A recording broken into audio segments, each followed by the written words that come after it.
खरं की छगन भुजबळ आज नेमकी काय भूमिका घेतात, काय बोलतात हे बघणं अत्यंत महत्त्वाचं ठरणार आहे. खरं तर हिवाळी अधिवेशनाला सुद्धा छगन भुजबळ हे पोहोचलेले नाही आहेत. त्यांनी परवाच्या दिवशी नाशिकमध्ये आल्यानंतर स्पष्ट केलं होतं की पुढच्या अधिवेशनाच्या दिवसांमध्ये मी उपस्थित राहणार नाही आहे आणि त्याच्यामुळे आता अधिवेशनाला न जाणारे भुजबळ आज नेमकी काय भूमिका घेतात महत्त्वाचं ठरणार. जे कार्यकर्ते पदाधिकारी आहेत ते या ठिकाणी आता दाखल व्हायला सुरुवात झालेली आहे.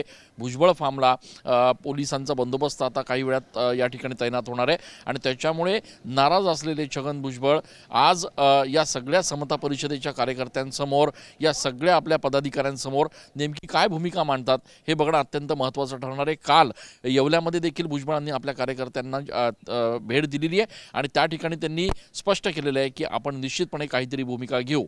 त्याच्यामुळे आज या कार्यकर्ता मेळाव्यात भुजबळ नेमकं काय बोलणार याकडे लक्ष लागलेलं आहे.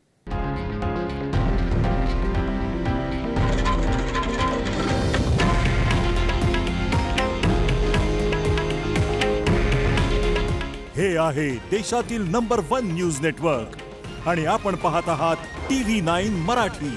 काळजी तुमची, हित महाराष्ट्राचं.